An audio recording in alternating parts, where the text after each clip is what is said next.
Chapter 28.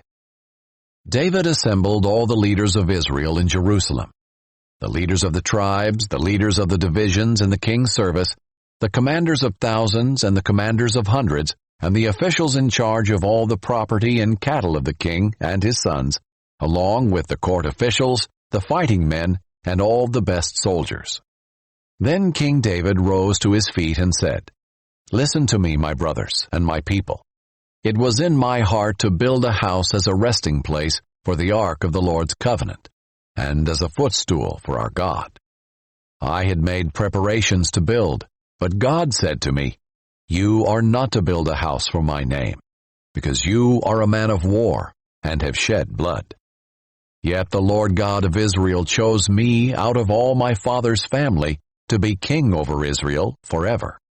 For he chose Judah as leader, and from the house of Judah, my father's family, and from my father's sons, he was pleased to make me king over all Israel.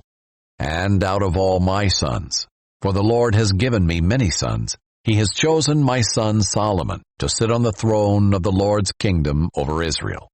He said to me, 'Your son Solomon is the one who is to build my house and my courts, for I have chosen him to be my son, and I will be his father.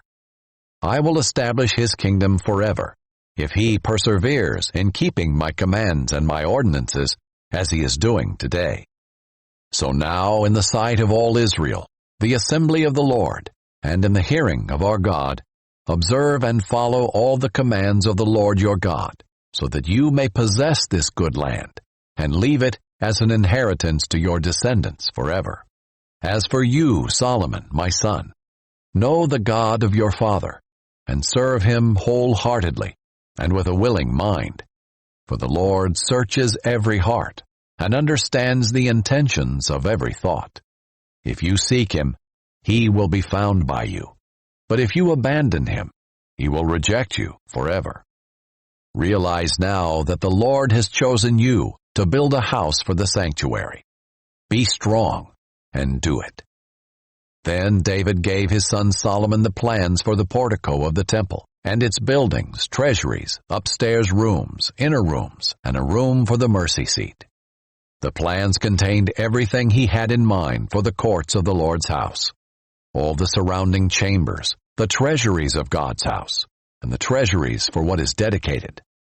Also included were plans for the divisions of the priests and the Levites, all the work of service in the Lord's house, all the articles of service of the Lord's house, the weight of gold for all the articles for every kind of service, the weight of all the silver articles for every kind of service, the weight of the gold lampstands and their gold lamps, including the weight of each lampstand and its lamps, the weight of each silver lampstand and its lamps, according to the service of each lampstand, the weight of gold for each table for the rows of the bread of the presence, and the silver for the silver tables, the pure gold for the forks, sprinkling basins, and pitchers, the weight of each gold dish, the weight of each silver bowl, the weight of refined gold for the altar of incense, and the plans for the chariot of the gold cherubim that spread out their wings and cover the ark of the Lord's covenant.